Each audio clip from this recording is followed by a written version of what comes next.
Di video ini saya akan menjelaskan mengenai pembelajaran berbasis kasus atau dikenal juga sebagai case-based learning. Apa itu pembelajaran berbasis kasus? Jadi pembelajaran berbasis kasus adalah suatu metode pembelajaran yang melibatkan pembelajar atau siswa ke dalam masalah yang ada di dunia nyata. Nah, cara melibatkannya seperti apa? Kita bawa masalah-masalah dari dunia nyata tadi, problem dari dunia nyata, ke dalam pembelajaran. Selanjutnya, siswa atau pembelajar diminta untuk menyelesaikan masalah tersebut dengan cara berdiskusi satu sama lain dan memberikan insight-insight, memberikan knowledge satu sama lain untuk memecahkan suatu permasalahan.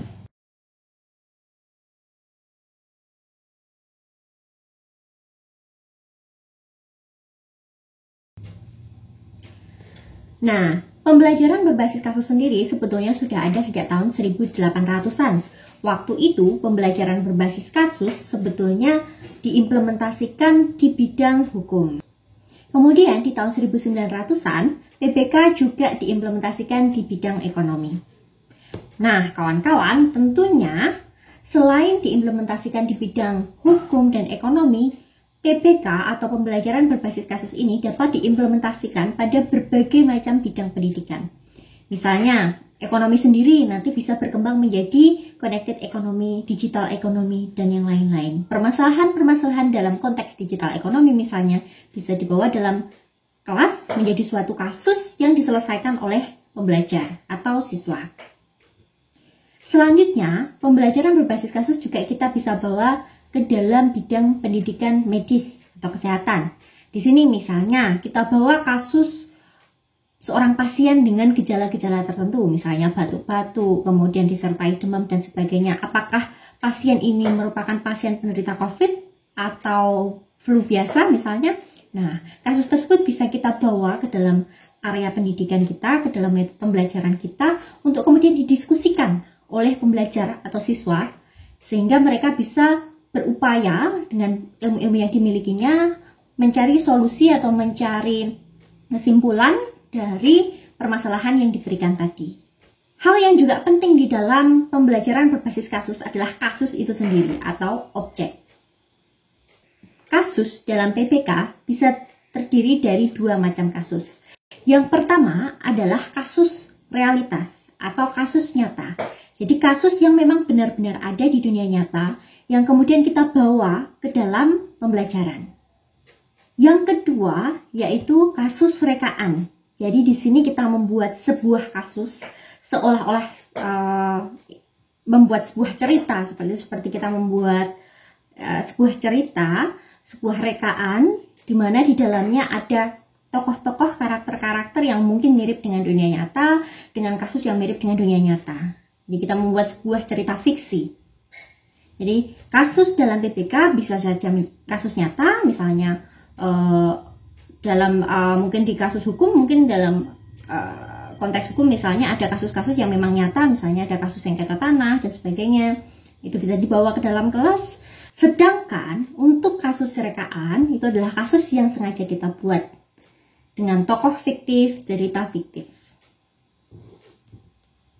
Nah, bagaimana kalau kita pengen bikin cerita fiktif atau kasus fiktif, kasus rekaan?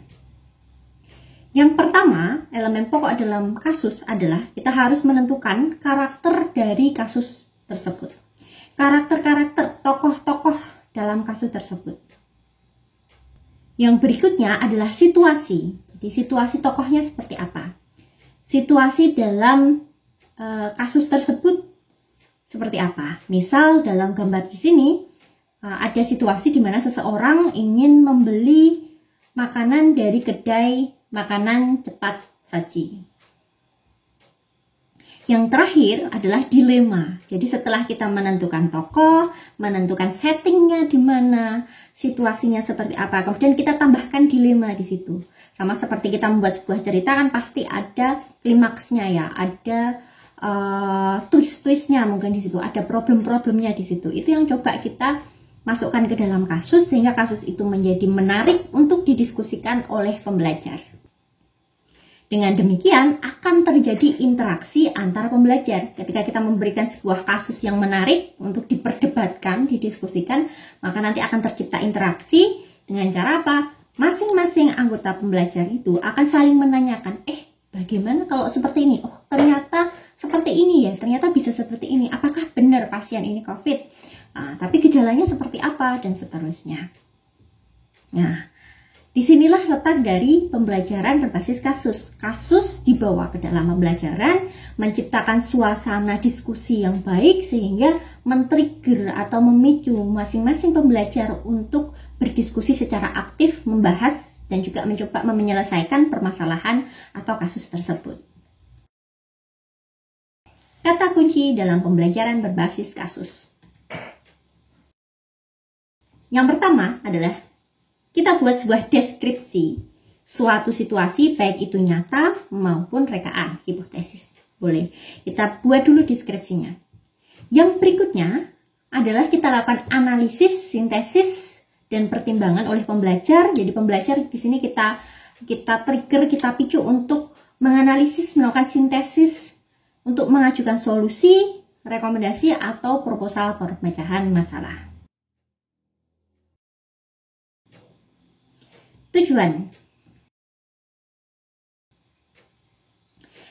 dari PPK atau pembelajaran berbasis kasus yang pertama adalah kontekstual. Kenapa kontekstual? Jadi kontekstual di sini melatih pembelajar untuk berpikir pada konteksnya. Jadi ketika kita memberikan sebuah materi, kita berikan kasus realnya atau kasus rekaan yang terjadi di dunia nyata tadi.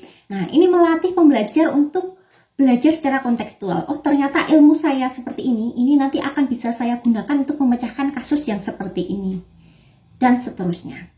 Yang kedua, yaitu adalah ada integrasi knowledge. Nah, integrasi knowledge ini apa? Mengintegrasikan prior knowledge atau ilmu-ilmu yang sebelumnya sudah dimiliki oleh pembelajar dengan permasalahan yang ada.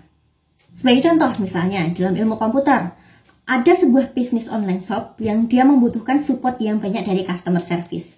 Sebagaimana kita ketahui bahwa di dalam online shop ini pasti banyak diperlukan customer service ya, karena kan mungkin banyak kendala dan sebagainya, tidak hanya di online shop sebetulnya, tapi di banyak digital services yang lain.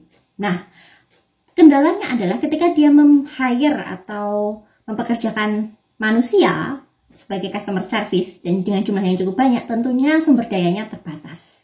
Ini akan menjadi problem. Ketika ini kita bawa kasus seperti ini ke dalam pembelajaran di kelas, kita akan bawa ke dalam pembelajaran di kelas, kemudian kita minta mahasiswa atau pembelajar untuk berdiskusi satu sama lain. Kira-kira seperti apa permasalahan sesungguhnya? Kemudian solusinya nanti akan seperti apa? Nah, masing-masing dari mahasiswa bisa jadi punya prior knowledge yang berbeda-beda. Karena misalnya ada mahasiswa semester atas yang sudah mengambil mata kuliah machine learning. Kemudian dia mempropos, kayaknya ini bisa strateginya dengan menggunakan chatbot misalnya. Sementara mungkin mahasiswa yang di situ masih semester awal misalnya, belum begitu paham dengan implementasi machine learning. Nah, mungkin ada knowledge gap di situ. Nah, dengan adanya diskusi seperti ini, knowledge gap itu bisa diperkecil karena diskusinya secara utuh dan secara interaktif. Jadi satu sama lain saling berdiskusi, pembelajar, sehingga di situ bisa saling bertukar informasi untuk menyelesaikan suatu permasalahan. Termasuk juga dia mengintegrasikan knowledge yang dia terima dalam perkuliahan yang lain. Yang ketiga, yaitu rasional. Jadi di sini kita mengenalkan tata cara permasalahan dengan menggunakan PPK, kita telah mengenalkan cara pemecahan masalah dan pengambilan keputusan yang tepat secara rasional. Rasional berdasarkan evidence. Oh, ternyata bukti-buktinya seperti ini. Saya cari di internet seperti ini, diskusi dengan teman yang lain. Oh, tidak. Ini belum cukup, ini buktinya ini tidak bisa membuktikan bahwa misalnya data dari si A ini cukup valid. Nah, seharusnya ada data pendukung yang lain dan seterusnya. Sehingga pengambilan keputusan menjadi lebih rasional. Yang berikutnya adalah syarat terselenggaranya PPK. Yang pertama adalah fasilitator harus menyiapkan kasusnya terlebih dahulu. Nah, kasus disiapkan dulu, kita buat kasusnya, mau pakai kasus nyata boleh, mau rekaan boleh. Yang kedua adalah penjelasan pembelajaran. Jadi kita jelaskan dulu bahwa minggu depan kita akan melakukan pembelajaran berbasis kasus. Jadi teman-teman bersiap ya. Minggu depan saya akan memberikan, minggu ini saya memberikan kasus, minggu depan kita bahas bersama-sama di PPK. Jadi kita jelaskan dulu tata cara mainnya seperti apa, baru kemudian kita lanjut dengan memberikan kasus. Nah, pemberian kasus ini dilakukan Hamin seminggu. Jadi kita berikan misalnya minggu depan kita akan praktik PBK. Minggu ini kita sudah memberikan kasus tersebut ke mahasiswa atau ke pembelajar. Kenapa? Dengan memberikan kasus lebih awal, mahasiswa punya waktu untuk bersiap-siap, mengumpulkan resources, sehingga ketika proses pelaksanaan diskusi mereka sudah memiliki bahan-bahan yang cukup untuk berdiskusi satu sama lain. Yang berikutnya adalah referensi. Jadi referensi harus cukup. Jadi ada ketersediaan referensi di situ. Kita sediakan materi-materi pendukung. Sebelum proses, kita sediakan materi-materi pendukung dalam proses pembelajaran berbasis kasus ini. Yang terakhir adalah pastikan proses pembelajaran ini berlangsung secara interaktif.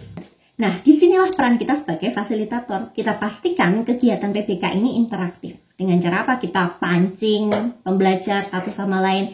Ini kayaknya kasusnya sama seperti pertemuan yang sebelumnya ya, misalnya. Kalau pakai pertemuan yang kedua itu gimana misalnya? Tapi di sini opsional, fasilitator bisa hanya mengawasi kemudian memimpin jalannya diskusi, atau juga termasuk bisa memberikan hint-hint atau kode-kode begitu ya kepada pembelajar. Prinsip.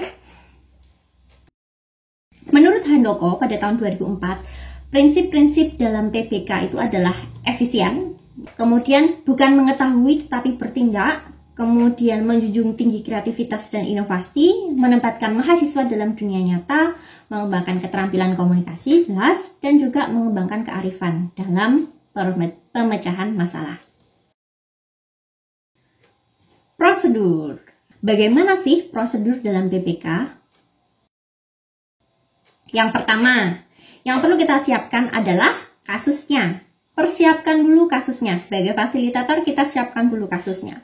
Kita buat cerita tadi ya, dibuat dari tokoh, kemudian ada tokoh, kemudian ada situasinya, kemudian ada dilema-dilemanya. Permasalahannya apa? Yang kedua, materi diberikan 1 minggu sebelum pembelajaran.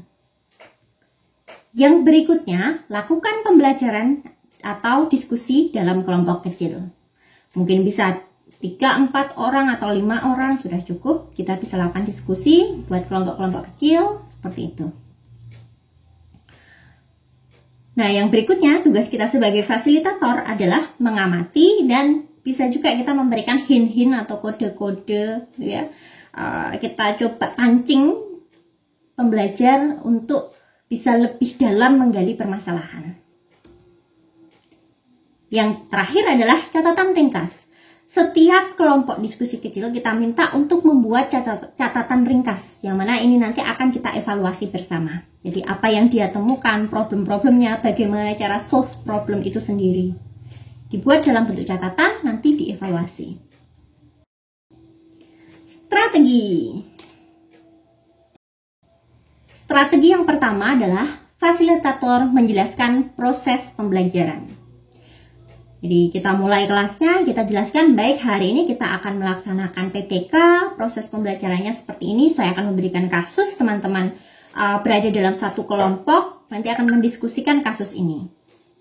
Dalam waktu misalnya 40 menit. Kemudian nanti di akhir kita akan membuat resum mengenai apa yang sudah teman-teman peroleh dalam diskusi. Misalnya seperti itu. Yang kedua, fasilitator menunjuk ketua atau mengelola diskusi secara pribadi. Dalam artian begini, bisa saja kita buat menjadi kelompok-kelompok kecil, kemudian kita menunjuk dari masing-masing kelompok tersebut, kita menunjuk satu ketua untuk memimpin jalannya diskusi. Atau bisa juga kita pimpin sendiri diskusi tersebut, sehingga seperti kita sebagai moderator seperti itu ya, itu juga bisa. Yang ketiga, perhatikan alokasi waktu. Jadi, berikan batasan waktu dari awal. Perjelas bahwa misalnya waktunya hanya 30 menit, sehingga diskusi dapat lebih teratur. Yang berikutnya adalah buka diskusi. Bisa kita buka atau dengan bantuan dari ketua masing-masing kelompok. Yang kelima, fasilitas internet tentunya akan mendukung proses diskusi ini. Kenapa? Karena dengan fasilitas internet ini, teman-teman pembelajar bisa mengakses lebih banyak informasi dan juga meng-cross-check misalnya pendapat dari teman yang lainnya. Yang terakhir, evaluasi. Nah, kalau kita sudah melakukan pembelajaran tadi, evaluasinya seperti apa? Evaluasinya yang pertama adalah kita berikan komentar. Kita komentari hasil pekerjaan mahasiswa atau pembelajar tadi, kita komentari, kemudian kita nilai. Setelah itu kita kembalikan ke masing-masing mahasiswa. Yang berikutnya untuk penilaian, ya catat setiap nilai mahasiswa tadi menjadi nilai, misalnya nilai diskusi. Dan yang terakhir adalah lakukan ujian untuk mengevaluasi apakah dengan PBK tadi sudah cukup efektif untuk pembelajaran terkait materi yang diberikan. Oke, itu saja dari saya. Terima kasih, ketemu di video berikutnya. Dadah!